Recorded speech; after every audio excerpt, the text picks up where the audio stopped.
In this video, we look at an example of a space curve and specifically what makes a space curve a curve actually on a given surface. Okay, so here in pink, you can see that I've just written down a vector valued function in one variable, and here's the x entry, the y entry, and the z entry. Okay, and if that's all we had written down, we would notice things that, like, particularly at a time t is equal to 0, the x value is equal to cosine of 0, which is 1, the y value, sine of 0, is 0, and then that means that cosine squared would be 1 squared times 0, which would be equal to 0. So at a particular time, at a particular time t is equal to 0, there is a point, this is the z entry, that's what I meant to write, and then we have an xyz point in space of 1, 0, 0. Okay, so all we could say at this point, if we're looking at a space curve, is that in xyz space, we're at an x value of 1, a y value of 0, and a z value of 0. Okay, and if you could find more times, you could get more points in space and connect the dots up to be some sort of curve in space. Okay, now there's more to this problem because this space curve in pink is special, right? If you look at the z entry here, you'll notice that there's a z of x squared y. Z is equal to x squared y is the equation of a surface, and particularly when x is cosine of t and y is sine of t, that the z entry, once you substitute in the cosine and sine for x and y, you get the same z entry here. So what this says is that actually we have constructed a special curve to be a curve that is lying inside of this surface. So here is just a sketch of, the surface x squared y. It's a surface, okay? And because x is equal to cosine of t, sine of t, we know that in the xy plane we have a circle of radius 1. And because we have chosen this z entry based on the surface function, what we're actually going to find is that this space curve is actually a curve that is confined into this surface here. Okay, so what this means is that for every value of t, you get an xyz value that will also satisfy the equation here of the surface. So if you notice this, here's the xyz values. The surface was x squared y. The z value, according to this point, is 0. X is equal to 1, y is equal to 0, and this implies that 0 does in fact equal to 0, which says that this point is actually a point on this surface. This implies that 1, 0, 0 is a point on the surface. Okay, and every value of t that you pick will create an x value, a y value, and a z value, and then that point will satisfy the surface equation for every value of t. Okay, that's the algebra meaning of whether or not a curve lives on a surface. Graphically, we could create a plot of this surface. It's an explicit function, so you can plot 3D it.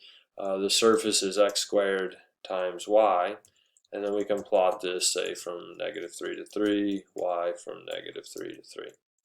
Okay, so there's a plot of that surface. There would be a second plot, which is a plot of the space curve, parametric plot 3D, and then you can put in cosine of t, sine of t for the y entry, cosine of t squared times sine of t, and then let's plot this curve from 0 to 2 pi. Okay. Now there are two plots, and we can show them together, and you will see that for every value of t, for every point on the curve, right, that the z value is also a point that is on the surface. Okay. If we zoom in on this maybe a little bit more, plot from the xy values from -1 to 1, we'll see that this curve, for every point on the space curve, it is also a point on the surface. So this curve lies in the surface. Okay? So let's look at one more example that this curve was pretty easy to see it lies on the surface, and we've essentially defined it and forced it to be a curve on the surface because the z entry, we chose it as the square of the x times the y value. Okay, so this curve lives on the surface x squared y. Other examples are not quite so so obvious. Let me see, where is that example? Here is a curve in number 31 that they say show that this curve lies on a sphere of some radius r. Okay, so if we want to plot a sphere, right, it would be x squared plus y squared plus z squared equal to some number squared, 2 squared, for example. Okay, and let's plot this from -3 to 3. So this, what I'm plotting, is just one example of a sphere, okay, of radius 2. Okay. Okay, so this should be it's an implicitly defined function, so it has to be a contour plot 3D. Now if we make this surface contour style, if we make it a little see-throughable, okay, we can definitely tell that the space curve that we had from the previous problem is not a curve on this surface. Right, the curve should be conforming to the sphere, but actually this curve is sitting inside of the sphere. So this curve does not exist on the surface. It's not a curve on the surface. Okay, but what you need to do the algebra of, and what I've pointed out in class, is for you to kind of work on the algebra there, to take the x entry, the y entry, and the z entry of the curve and square them and do the necessary algebra out to show that you get some number squared. Okay, so I'm going to show you how to do this in terms of computer. I'm going to define the x entry of the curve.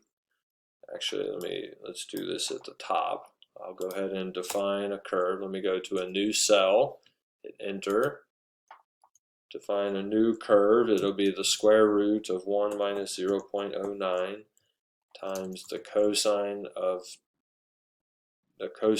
10 times t. I need to square that, close the square root, and then multiply by cosine of t. That is the x entry of the curve. Okay. There is a y entry to the vector valued function. It'll be the square root. I'm going to just copy and paste. It seems like it's very similar. Okay. And you should be able to do the algebra out by hand that I'm about to do here on the computer. So I think everything stayed the same except the cosine switched to a sine, and then there's a z entry to the curve, which is the 0.3 times the cosine of 10 times t. Okay, so here's our x, our y, and our z entry, and if you square the x, okay, if you square the x term, Jason, square the x, add it to the square of the y, and add it to the square of the z, right? And the computer did all that, algebra, so this is kind of what you're looking for when you square it out.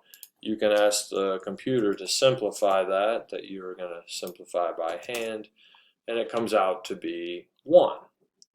So what we know here is that this curve, if you square the x, square the y, square the z, that is equal to 1.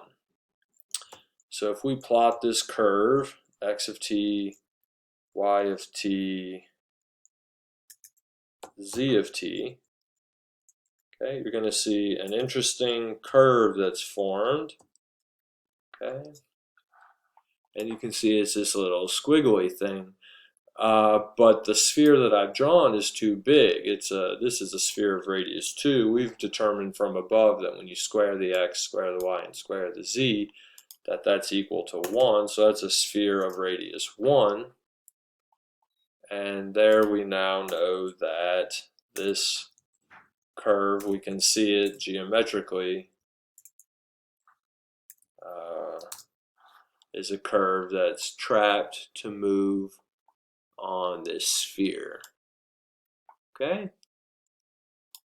So what we're saying here is that if you take the curve r of t, okay, and let that be x of t, y of t, z of t,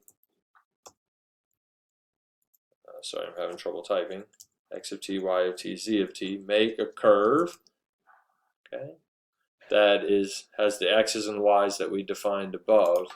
If you were to take any time at all, let's say the curve evaluated at time 1, okay, and you get these points here, okay, so there's the point in space at some point along that curve. This point is somewhere along that blue line, okay. If you take that number and square it, add it to the other number. Oh, let me do it this way so I don't have to keep typing. If I take the x value at 1, you'll get the 0.52. Okay, square that number. Take the y value at 1 and square it. Take the z value of the curve at 1 and square it. This should be equal to 1. And that will be true for every value of t that you pick. Okay, so every time you pick a time, the square root of the x, square root of the y, square root of the z is equal to 1. Which means that for every value of t along this curve, it's on a sphere of radius 1. Okay, so ends this example of curves on a surface, and specifically showing that a certain curve lies on a sphere.